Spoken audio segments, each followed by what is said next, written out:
074 kelas B dari Fakultas Ekonomi jurusan Akuntansi S1 angkatan 2018.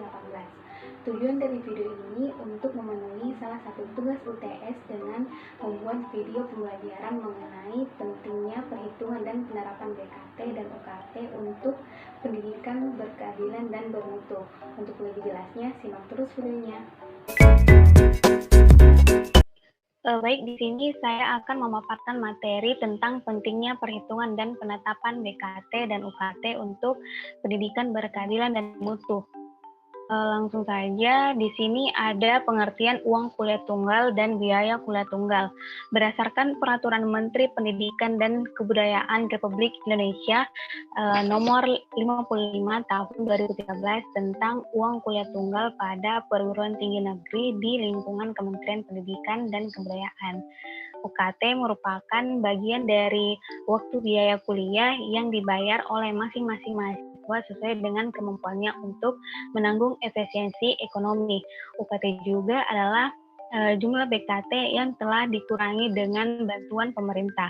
Nah, sedangkan yang dimaksud dengan biaya perorangan atau BKT pada umumnya seluruh bagian biaya operasional adalah untuk setiap mahasiswa dalam satu semester pada program kelas. Adapun perbedaan sistem UKT dan BKT, terdapat beberapa poin penting mengenai perbedaan UKT dan BKT antara lain. Satu, biaya UKT adalah dihitung berdasarkan kemampuan atau keadaan ekonomi mahasiswa, sedangkan BKT dihitung berdasarkan pada program studi mahasiswa. Yang kedua itu sistem UKT. Sistem UKT adalah menerapkan subsidi silang dari pemerintahan yang diharapkan dapat memberikan keringanan bagi mahasiswa yang kurang mampu secara ekonomi. Sementara BKT seluruh biaya perkuliahan yang tidak dikenakan potongan dana bantuan dari pemerintahan.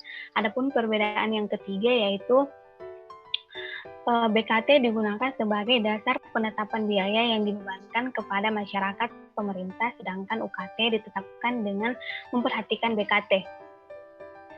Adapun perhitungan dan penetapan uang kuliah tunggal dan biaya kuliah tunggal.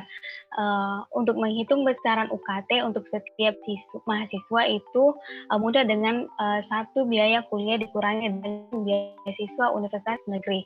Adapun rumusannya yaitu UKT sama dengan BKT dikurang BOPTN. Adapun penjelasannya BKT itu sama dengan biaya kuliah tunggal, sedangkan BOPTN merupakan biaya operasional PTN. Sedangkan untuk perhitungan BKT dapat dirumuskan BKT dikurang C dikali K1 kali K2 kali K3. Penjelasannya yaitu C merupakan biaya kursus dasar atau berdasarkan ketentuan masing-masing PTN. K1 direktur kursus, K2 indeks kualitas PTN, dan K3 itu indeks biaya.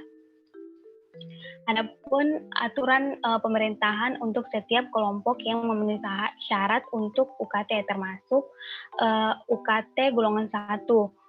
Bagian orang tua calon mahasiswa berpenghasilan rendah sekitar 500.000, misalnya buruh bangunan, pengendara sepeda, dan IRT. Dan yang kedua itu UKT golongan 2. Yang dimana bagi orang tua calon mahasiswa berpenghasilan sekitar 500-an ribu hingga 1 juta. Yang ketiga itu UKT golongan 3, 4, dan 5 itu merupakan bagi orang tua calon mahasiswa sesuai dengan kemampuan ekonomi masing-masing. Adapun manfaat UKT dan BKT, UKT ini berfungsi untuk memberikan subsidi silang berdasarkan kondisi ekonomi dan sosial orang tua atau wali setiap mahasiswa. Jadi sistem ini mengacu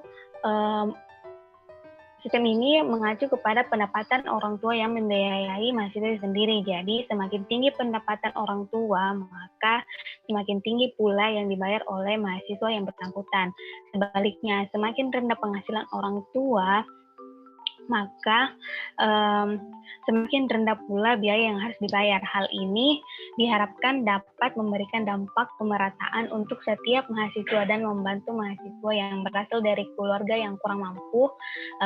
Dengan adanya UKT ini, maka mahasiswa dengan kemampuan ekonomi yang rendah tetap dapat berkesempatan untuk menuntut ilmu di perguruan negeri.